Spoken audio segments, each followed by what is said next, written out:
గురూణ హత్వా హి మహానుభావాన్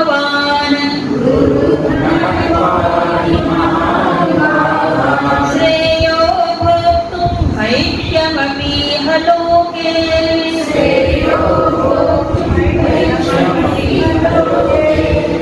హత్వార్థకామాంస్తు గురూనిహైవ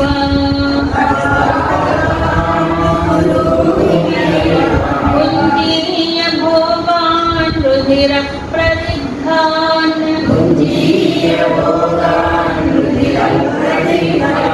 పైగా ఏమన్నాడంటే ధృతరాష్ట్రనందనులు కాదు, ఈ పెద్దవాళ్ళు ఎవరైతే ఉన్నారో పూజనీయులు, గురువులు మహానుభావులు కదా వీళ్ళందరూ, వాళ్ళని అహత్వ ఇహలోకే ఈ లోకంలో భైక్ష్యం భోక్తుం అపి శ్రేయ, ఈ లోకంలో ఈ మహానుభావులైనటువంటి వాళ్ళని చంపకుండా బిచ్చవెత్తుకొని తిని బతకడం మంచిది, శ్రేయ, నాకు శ్రేయదాయకం. ఏమిటది? భైక్ష్యం అది బిచ్చవెత్తుకొని తిన్నా చాలు, అంతేగాని వాళ్ళని చంపడం అనేది. ఒకవేళ హత్వా అర్థకామాస్తు ఇహ, ఈ లోకంలో అర్థకామములు అంటే తెలుసు కదా, రాజ్యము లేక ధనము, తర్వాత కోరికలు తీర్చుకోవడం అర్థకామం. అర్థకామం కోసము ఈ గురువులైనటువంటి మహానుభావుని ఈ లోకంలో హత్వా చంపి, ఒకవేళ నేను రాజ్యభోగాలు కానీ అనుభవిస్తే ఎలా ఉంటుంది? రుధిర ప్రతిగ్ధాన్ భోగాన్ గుంజి, అంటే రక్తముతో తడిపినటువంటి, రక్తముతో పూయబడినటువంటి భోగాలనే నేను అనుభవిస్తాను.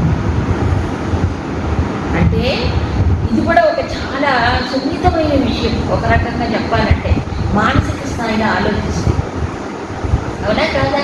ఒకవేళ కృష్ణ నువ్వు చెప్పినట్టు నేను యుద్ధం చేస్తాను అనుకో, ఇంకా ఏం కృష్ణుడు చెప్పలే, పూర్తిగా ఉపదేశం ఏం చెయ్యలే, సొంత పెట్టాడంతే.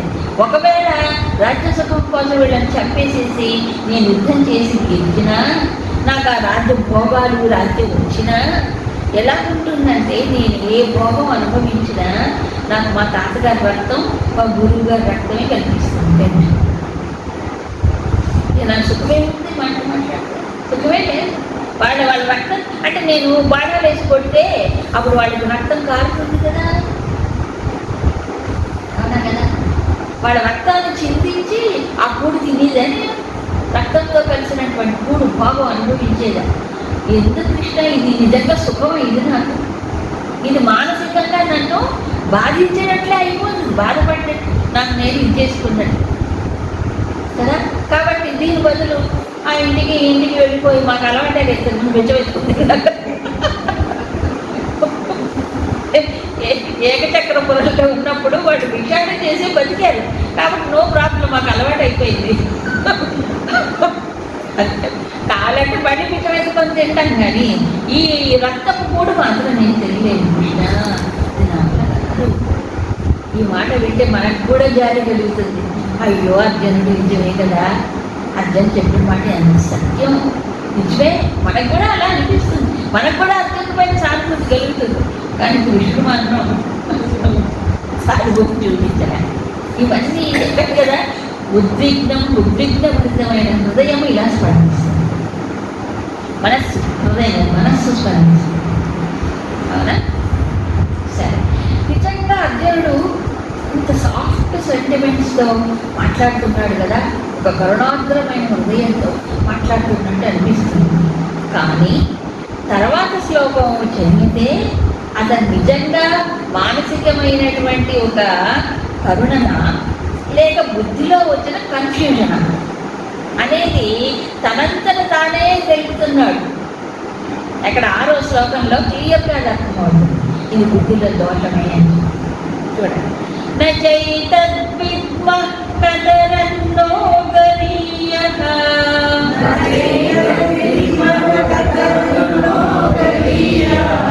యద్వా జయేమ యది వా నో జయేయుః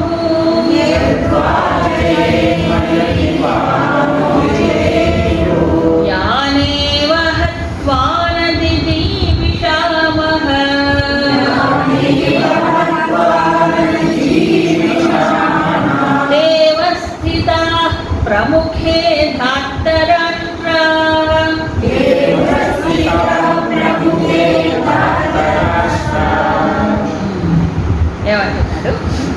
యద్వా జయేమ యదివానో జయేయు.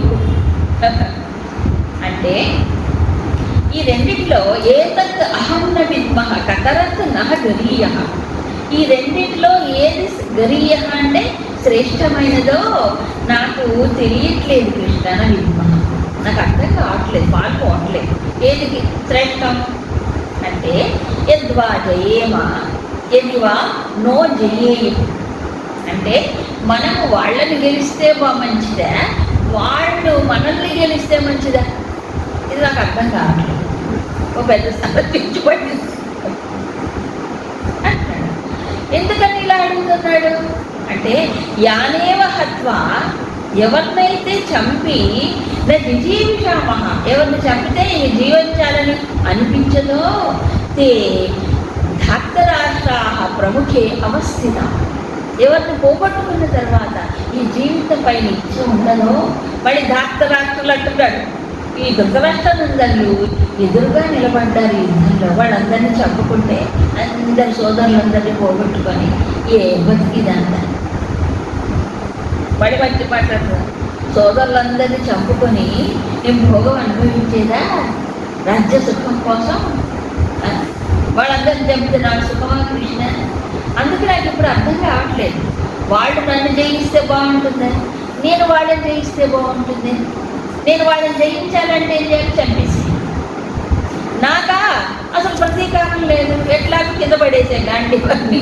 కాబట్టి వాళ్ళని చంపే సమస్య లేదు. అందుకని వాళ్ళు నన్ను చంపినా నాకు పర్వాలేదు, వాళ్ళు జయం పొందితే మంచిదే. నాకు అర్థం కావట్లేదు. ఎందుకు అర్థం కాదేంటి? జయం వాడు పొందితే మంచిదేగా. ఇప్పుడు మరి సిద్ధాంతం ప్రకారం, అహింసా సిద్ధాంతం ప్రకారం వాడు చంపినా పర్వాలేదని వాడు జయం పొందని రాదు. నీకు డౌట్ ఎందుకు వచ్చింది? మరి ఇలా డౌట్ వచ్చిందంటే లోపల ఎక్కడో డీప్గా ఏముంది? నేను ఇద్దరంగానికి వచ్చాను, నేను జయం పొందడానికే వచ్చాను అనేది ఉంది లోపల. అది ఉంది. కానీ ఇప్పుడు మానసికమైన బలహీనత వల్ల ఏమంటున్నాడు? అయ్యో వాళ్ళని చంపితే దోషం, పాపం కదా, కాబట్టి చంపకూడదు. కాబట్టి నేను జయము నేను పొందడం కంటే వాడు పొందే మంచిదని ఈ పక్కన చెప్తాను. ఒక రకమైన ఇన్నర్ స్ట్రగుల్ కనిపిస్తుంది ఇక్కడ. బుద్ధి ఒకటి చెప్తోంది లోపల నుంచి, మనస్సు ఏమో డామినేట్ చేసి కదా మోహంలో మనసు ఇదైపోయి కృంగిపోయి అది ఒక రకమైనటువంటి వాదన చేస్తుంది. ఇంటర్నల్ స్ట్రగుల్ రెండింటికి మంచిది. ఇది ప్రతి మానవుడి జీవితంలో ఉంది. ఏదో ఒక సందర్భంలో ఎక్కడో ఒక ఏది ఈ మనస్సుకి బుద్ధికి ఎప్పుడూ కూడా టగ్ ఆఫ్ వార్. అవునా కాదా? మనస్సు కనుక బాగా బలమైపోతే అది లాగేస్తుంది బుద్ధిని కూడా. ఇప్పటిదాకా అర్జునుడి పరిస్థితి అలాగే ఉంది. కృష్ణుడు చొరకబెట్టిన తర్వాత కాసేపు అట్లా ఇదై మళ్ళీ ఇది తెచ్చుకొని లేచేది. అవునా కదా? ఇప్పుడు ఈ కన్ఫ్యూజన్ ఎందుకు వచ్చిందండి అర్జునుడికి? అది సందేహం వచ్చింది. ఏమంటే ఈ ప్రశ్న అడిగితే నవ్వు రాదా మనకి? కృష్ణ నేను చేయిస్తే బాగుంటుందా, వాడు చేయిస్తే బాగుంటుందా? ఇద్దరంగానికి వచ్చిన వీరుడు అడగాల్సిన ప్రశ్నేనా ఇది? ఒకడు ఎలక్షన్లో నిలబడ్డాడండి. వాడికి ఏమంటారు దాన్ని, వాడికి ఒక ఇది ఉంటుంది కదా, సీటు కాదు కదా, పార్టీ వాళ్ళకి ఇవ్వాలి కదా, టికెట్ ఇవ్వాలి. టికెట్ కూడా ఇచ్చేసారు పార్టీ వాళ్ళు. ఇచ్చిన తర్వాత వాడు ఆ పార్టీ వాడు గెలిస్తే బాగుంటుందా, నేను గెలిస్తే బాగుంటుందా? నువ్వు టికెట్ అయితే తీసుకున్నావు. ఇప్పుడు అందరూ టికెట్ తీసుకున్నాడు. అవునా కదా? ఇప్పుడు ఈ ప్రశ్న అడిగితే ఏమంటారు అందరూ? ఆ పార్టీ వాళ్ళు తిరిగిపోతారు, ఎందుకు తీసుకున్నాడు వీడికి ఇవ్వకపోతే బాగుంటుంది అనుకుంటారు. అవునా? పరీక్ష హాల్లోకి వెళ్ళాడు, పరీక్ష రాయడానికే వెళ్ళాడు. వెళ్ళిన తర్వాత పరీక్ష పేపర్ ఇచ్చారు. నేను పాస్ అయితే బాగుంటుందా, నేను ఫెయిల్ అయితే బాగుంటుంది? ఎవడైనా అలా అనుకుంటాడా? డౌట్ వస్తుంది అసలు. నేను ఫెయిల్ కావాలా, నేను బాగా రాయకపోయినా పాస్ కావాలి, కాపీ కొట్టైనా పాస్ కావాలనుకుంటాడు. కానీ నేను ఫెయిల్ అయితే బాగుంటుందా?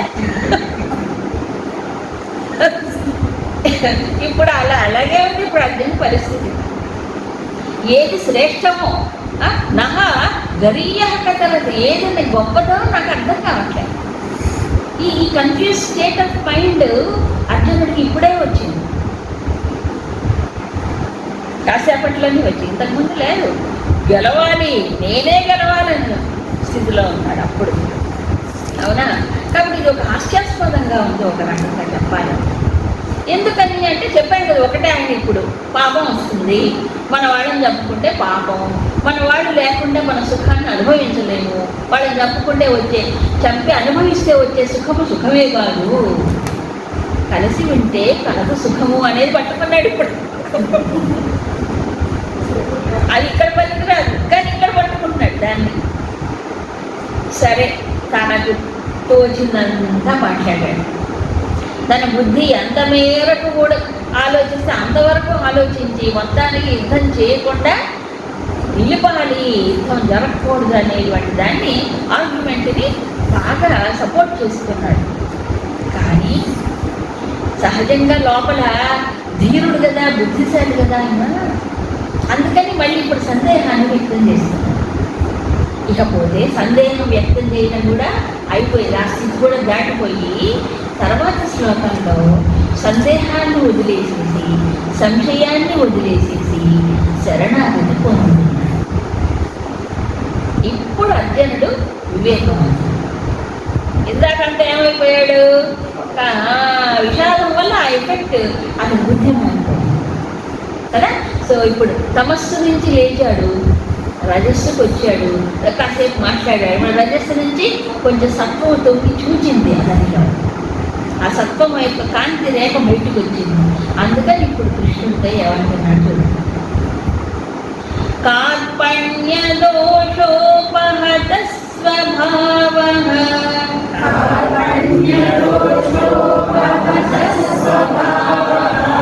పృచ్ఛామి త్వాం ధర్మ సమ్మూఢచేతాః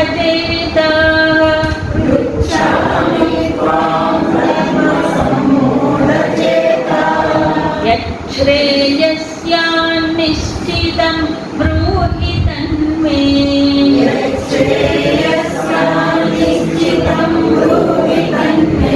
శిష్యస్తేహం శాధి మాం త్వాం ప్రపన్నం.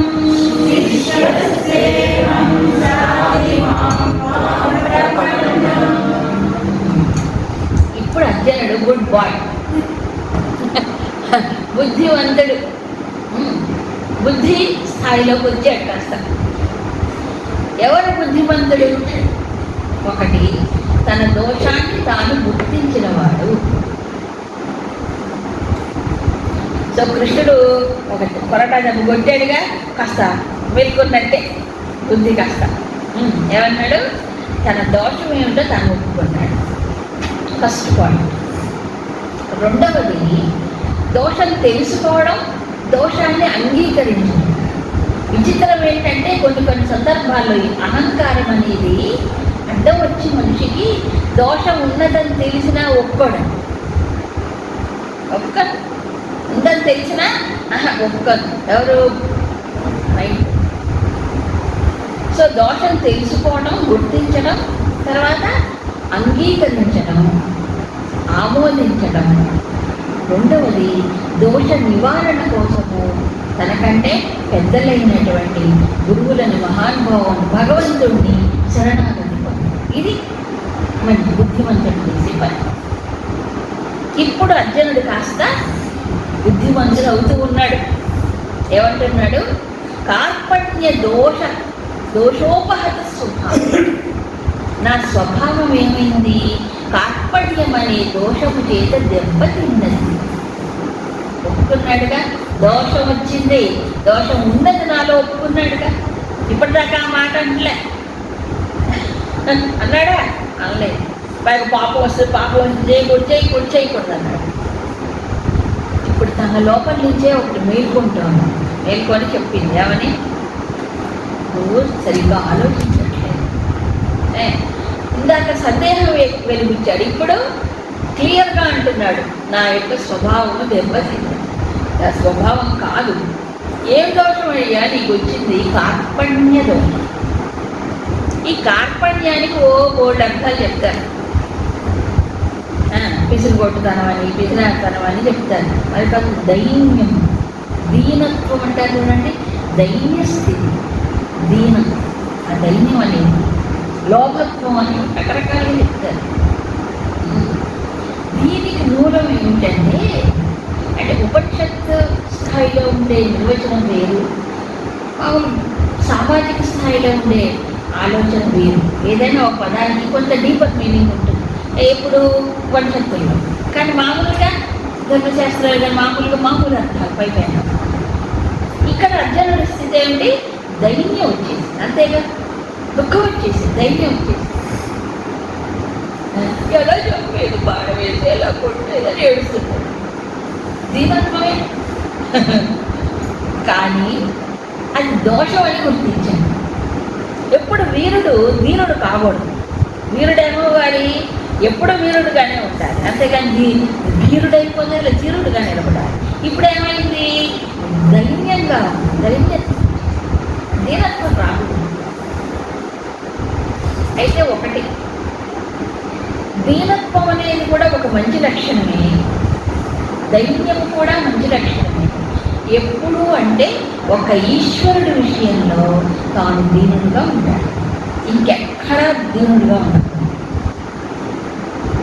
ఈశ్వరోపి దైన్యప్రియత్వాత్ అభిమాన ద్వేషిత్వాత్ చెప్పాడు. అక్కడ నాలుగు భక్తి సూత్రాలు పెట్టాడు. సో ఒక్క భగవంతుడి దగ్గర ఏమవ్వాలి? తాను దీనుడై ప్రార్థన చెయ్యాలి, అలాంటి దీనత్వం పొందాలి. కానీ ఇంకా మిగతా చోట తను ఒక వ్యక్తిగా తన స్థాయిలో తను ఉండి వ్యవహారం చేయాలి. ఇప్పుడు ఏమైంది? అర్జునుడికి తాత్పర్యం ఈ దైన్యం యావతించింది ఒక్కసారిగా. సో ఫస్ట్ పాయింట్, ఇప్పుడు ప్లస్ పాయింట్ ఏమిటి? అర్జునుడిలో తన దోషం ఏమిటో తాను గుర్తించగలిగాడు. ఇక రెండవది, పృచ్ఛామిత్వాం ధర్మ సమ్మోహ చేత. అందుకే ఇప్పుడు నేనేమడుగుతున్నాను? పృచ్ఛామి అడుగుతున్నాను. ఎందుకు? నా యొక్క చేతస్సు ధర్మ సమ్మోహ చేత అంటే ధర్మాధర్మము తెలియక నా మనసు ఏమైపోయింది? అది తనకి సందేహంలో పడిపోయింది. మూఢత్వం వచ్చేసింది ఒక రకంగా. ధర్మం ఏమిటో అధర్మం ఏమిటో తెలుసుకోలేకపోతున్నాను. చూసారా, ఇందాక ఏమన్నాడు? అంత అధర్మం ప్రబలిపోతుంది సమాజంలో, వీళ్ళందరూ చచ్చిపోతారు, అవునా, వర్ణ సంకరం అయిపోతుంది, ఇక మొత్తం కుల ధర్మాలు పోతాయి, జాతి ధర్మాలు పోతాయి, స్త్రీలంతా ఇదైపోతారు. ఓ ధర్మం గురించి ఇంత పెద్ద ఉపన్యాసం చెప్పారు. ఇప్పుడే ధర్మ సమ్మూఢ చేత, నాకు ధర్మ విచక్షణ లేక మూఢుడనైపోయాను కృష్ణ. అందుకే పృచ్ఛామి, నిన్ను అడుగుతున్నా. ఇది సెకండ్ పాయింట్, అవునా? దైన్యత్వం ఆవహించింది, ఇది దోషమని గుర్తించాడు. రెండవది, తన బుద్ధి కూడా సరిగ్గా విచక్షణతో పనిచేయట్లేదు, ధర్మాధర్మ విచక్షణ కోల్పోతుంది అని కూడా గుర్తించగలిగాడు. ఇక రెండవది, ఇంకా ఏమడుగుతున్నాడు? పృచ్ఛామి, నేను నిన్ను అడుగుతున్నాను. ఏమండి, నాకు తెలియదండి, అన్నీ అందరికీ తెలియకపోతే ఏం చేయాలి? తెలిసిన వాడిని అడగాలి, ఎంత చెప్పాలి, అడిగి తెలుసుకోవాలి. నాకు తెలియక ఇంకోటి అడగాలంటే అహంకారం అడ్డ వచ్చి అప్పుడు వాడు ఏమైపోతాడు. కాబట్టి ఇది ప్లస్ పాయింటే. నాకు తెలియకపోతే ఏమడగాలి? నాకు తెలిసిన వాడిని అడగాలి. అందుకని పృచ్ఛామి. ఏమడగలుగుతున్నాను? ఇక్కడ కూడా ఒక మంచి విషయం మనం గుర్తించాలి. యత్ శ్రేయః స్యాత్ నిశ్చితం బ్రూహి తత్ మే. యత్ ఏదైతే నాకు శ్రేయస్సు కలుగుతుందో తత్ మే బ్రూహి, దాన్ని నాకు చెప్పు. నిశ్చితము, నాకు ఇప్పుడు నిశ్చయపూర్వకమైన జ్ఞానం లేదు, ధర్మాధర్మం నేను నిర్ణయించలేకపోతున్నాను, నీవు నిర్ణయించి చెప్పు. దేనివల్ల నాకు శ్రేయస్సు కలుగుతుందో నీవు చెప్పు. పరీక్షాన్ని అడుగుతున్నా. చాలా గొప్ప విషయం. ఇంకో ప్లస్ పాయింట్, మూడవ పాయింట్, నాకు తెలియకపోతే ఏం చేయాలి? తెలిసిన వాటిని అడగాలి, అడిగి తెలుసుకొని చేయాలి. అంతేగాని తెలియక నిర్ణయాలు తీసుకోకూడదు, అవునా? ఇక నాలుగో పాయింట్, ఇంకా గొప్ప విషయం ఏమిటంటే, శిష్య తే అహం. ఏంటి? తే అహం శిష్య, నేను మీకు శిష్యుణ్ణి. శాధిమాం త్వాం ప్రపన్నం. అబ్బా, ప్రపన్నం అంటే నేను ప్రపన్నుడినే, శరణాగతి పొందుతున్నాను మా శాఖి. కాబట్టి స్వామి నన్ను ఏం చేయాలి, ఇప్పుడు నన్ను నడిపించి నాకు బోధ చెయ్యి. నేను శరణాగతిని, నేను శిష్యుడినై మిమ్మల్ని అడుగుతాను. ఇది చాలా గొప్ప విషయం. ఇంతకుముందు అడిగాడా, ఓళ్ళు మాట్లాడడమే మొదలుపెట్టాడు. ఇప్పుడు కాస్త కృష్ణుడికి ఇంజక్షన్ పనిచేసిందా లేదా చెప్పండి. పనిచేసింది, త్వరగా బాగా పనిచేసింది, తట్టి లేపిందనమాట. వివేకాన్ని కాస్త మేల్కొంటుంది. కాబట్టి తన దోషం తాను తెలుసుకోవాలంటే కాస్త వివేకం ఉండాలా అక్కర్లేదా? ఉండాలి. ఇప్పుడు ఎలాగంటే ఏమి తెలియనంత కాలం నేను జ్ఞానం అనుకుంటాడు మనిషి. అవును, నాకు తెలిసిందే గొప్ప అనుకుంటాడు. నేను నా నిర్ణయం కరెక్ట్ అనుకుంటాడు. ఏమి తెలియనప్పుడు, కొంత తెలిసినప్పుడు ఏమనుకుంటాడు, అయ్యో నాకు తెలిసింది ఎంత, నేను తెలుసుకున్నది ఎంత, కొంత తెలుసుకున్నది. కాబట్టి ఇంకా చేయాల్సింది చాలా ఉంది, తెలుసుకోవాల్సింది ఇంకా ఉంది అనుకుంటాడు. కొంత తెలిస్తే పూర్తిగా తెలిసిన వాడికి ఏ సమస్య లేదు. అవునా?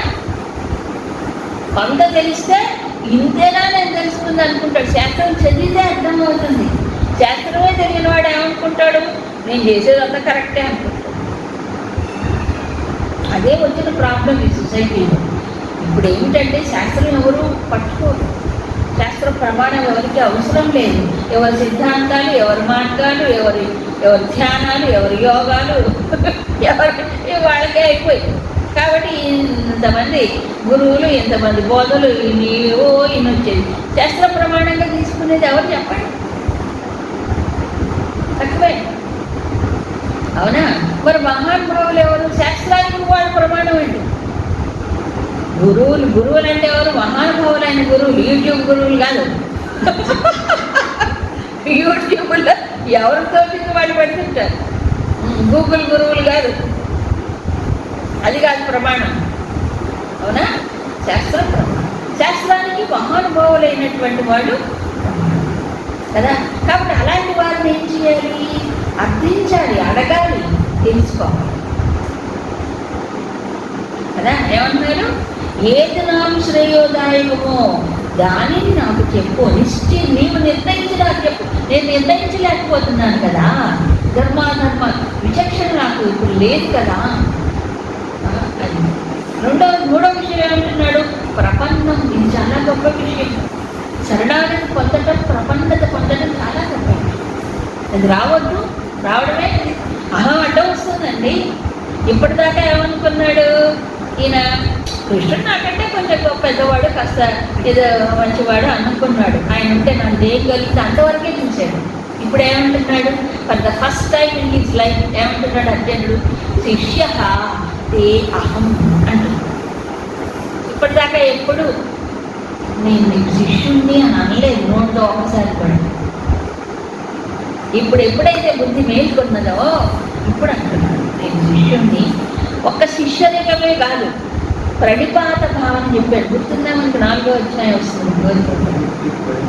తద్విద్ది ప్రణిపాదేన పరిప్రశ్నేన సేయ. ప్రణిపాతం అంటే ఈ ప్రపంచంలో ఒకటి శరణాగతి పొంది. శరణాగతి అంటే నీ బుద్ధి పక్కన పెట్టావు, గురు బుద్ధిని స్వీకరించు, అంతే కదా. తన బుద్ధి కంటే గురు బుద్ధి మంచిది. అవునా?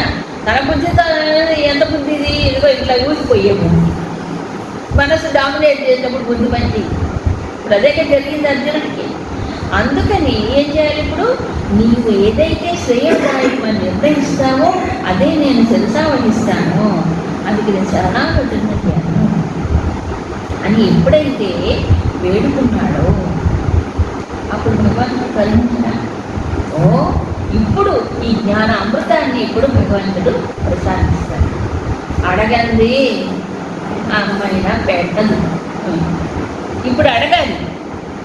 అలాగే ఇప్పుడు కృష్ణుడు అర్జునుడికి ఎదురుగా నిలబడ్డాడు కాబట్టి నడిపించి స్వామి, ప్రపన్నుడు నేను, నాకు శ్రేయస్ ఏదో చెప్పు, నా బుద్ధి పనిచేయట్లేదు, నా స్వభావం దెబ్బతిన్నది అని తన గోడు చెప్పుకున్నాడు, ఒప్పుకున్నాడు. గుర్తించాడు దోషం కదా. ఇది ఇప్పుడు అర్జునుడు ఎవరు? ఆదర్శవాడు. సో విషాదాలు అందరికీ వస్తాయి, కానీ విషాదంలో ఇప్పుడు భగవంతుడి వైపు తిరిగి శరణాగతి పొంది నన్ను నడిపించి స్వామి అని ప్రార్థించడము యోగం ఉంటుంది కదా. ఈ విషాదం అర్జునుడు ఏం చెప్పింది? ఇప్పుడు శరణాగతిని చేసి, అవునా కాదా? అర్జునుడు శిష్యుడిగా మార్చింది. ఇప్పటిదాకా వీరుణ్ణి శూరుణ్ణి ధర్మబోధ చేసినట్టుగా చేశాడు. మనం ఈ తప్పు చేయొచ్చా, వాడు తప్పు చేస్తే అని మాట్లాడాడు. ఇప్పుడు ఒక్కసారిగా వెలుగొచ్చేసింది అతని జీవితంలో, అవునా? శిష్యుణ్ణి ఫస్ట్ టైం శిష్యుడు అన్నాడు. ఎప్పుడైతే శిష్యుడు అన్నాడో గురువుగా బోధ చేయాలంటే మరి కృష్ణుడు గురువుగా అంగీకరించాడు. కాబట్టి గీత ప్రవచనం, ఇప్పుడు గీత బోధ అనేది ప్రారంభం అవుతుంది. తర్వాత 2 శ్లోకాలు. ఈ అర్జునుడు మనందరికీ ఆదర్శం. ఇందాక అర్జునుడు కాదు, ఏది చతికిలు పడ్డ అర్జునుడు కాదు, వాదించే అర్జునుడు కాదు, ఇలాంటి అర్జునుడు మనకు ఆదర్శం. కాబట్టి ఎవరికైతే జీవితంలో విషాదాలు, కష్టాలు, దుఃఖాలు, సమస్యలు వస్తాయో ఏం చెయ్యాలి? తన బుద్ధికి తోచనప్పుడు, తన మనస్సు సహజ స్థితిలో లేనప్పుడు, ఆ ఉద్విగ్నత గురి అయినప్పుడు ఏం చేయాలి? భగవంతుడు అర్జునుడికి ఎదురుగా ఉన్నాడు, మాకు లేడు కదండి. ఎప్పుడూ ఉన్నాడు భగవంతుడు, అందరికీ దగ్గరలోనే ఉన్నాడు. భగవంతుడు లేనిది ఎప్పుడు, దూరం అయింది ఎప్పుడు? ఎక్కడున్నాడు భగవంతుడు? హృదయంలోనే ఉన్నాడు. హృదయంలో వాళ్ళని చూడలేకపోతే ఓ ఫోటో పెట్టుకోండి, ఓ విగ్రహం పెట్టుకోండి, అక్కడైనా చూడండి, అవునా? అందుకే ఇవన్నీ ఈ పై ఆలంబనలు ఎందుకు? ఆ భగవంతుడికి తో మనకి ఒక అనుసంధానం కుదరడానికి మాట్లాడుకోవాలి. ఇప్పుడు అర్జునుడు మాట్లాడాడు లేదా? అలా భగవంతుడు మాట్లాడుకోవాలి. ఆయన ఉన్నట్టే, లేకపోతే ఉన్నట్టే కాదు, ఉన్నాడు. ఉన్నవాటితోనే మాట్లాడు, లేని వాటితో మాట్లాడు, అవునా? అలా కనుక భగవంతుడి యొక్క శక్తిని, ఉనికిని సంపూర్ణమైన విశ్వాసంతో ఎవరైతే ఆయన సమీపిస్తారో, అంగీకరించి సమీపిస్తారో, నడిపించు స్వామి అని ప్రార్థిస్తారో, వేడుకుంటారో, శరణాగతి పొందుతారో, వెలుగు కిరణాన్ని చూపిస్తారు తప్పకుండా. ఎంత చీకట్లో అయినా సరే, ఎంత ఒంటరితనంలో అయినా సరే. ఒంటరితనమే లేదు భగవంతుని ఆశ్రయించిన వాడికి. ఒంటరితనం ఎక్కడుంది చెప్పండి? భగవంతుడు లేడు, ఎక్కడ ఉన్నాడంటేనే ఒంటరితనం, అవునా? ఎప్పుడూ ఉన్నాడు భగవంతుడు. ఎక్కడున్నాడు? పక్కన లేడు, లోపల ఉన్నాడు. పక్కన ఉంటే పారిపోతాడేమో అని భయం, లోపల ఉంటే భయం ఎందుకు ఇంకా, అవునా కదా? కొండంత గోవిందుడు పక్కన ఉన్నాడు, కొండంత అండ ఎవరు? ఆయన్ని పట్టుకోకుండా, ఆయన ఏమి తిరగకుండా, వాళ్ళ మొహం వీళ్ళ మొహం ఏమన్నా అన్ని అట్లాంటి నింటో మొహాలంటే డిట్టోలే. ఎవరైనా చేయగలరు? ఎవరు వాళ్ళు నడిపిస్తారు? నిజమే, కొన్ని సందర్భాల్లో ఏమి తెలియదు, ఒంటరిగా మిగిలిపోవాలి, ఏ నిర్ణయాలు తీసుకోలేని పరిస్థితి వస్తుంది. అలాంటప్పుడు ఎవరు నడిపించాలో ఆయనే పట్టుకోండి, ఆయనే అడగండి, ఆయనే ప్రార్థించండి. ఆయన వైపు తిరిగి ఏడవచ్చు, తప్పులేదు. భగవంతుని దగ్గర ఏడవదు, ఇంకా అక్కడ అర్జెంట్ ఏడవలేదు, ఏడ్చేయడం లేదా అండి? భగవంతుడి దగ్గర ఏడిస్తే మన అంత భారం అంతా తీయదు. వాళ్ళ దగ్గర వీళ్ళ దగ్గర ఏడిస్తే వాళ్ళంతా నవ్వుకుంటారు కూర్చొని, ఎవరు సానుభూతి తీరించు, అవునా? సో విషాదం వచ్చినప్పుడు, బాధ కలిగినప్పుడు భగవంతుడిని ప్రార్థించాలి, అడగాలి, వేడుకోవాలి, నడిపించమని ప్రార్థన చేయాలి, శరణాగతి పొందాలి.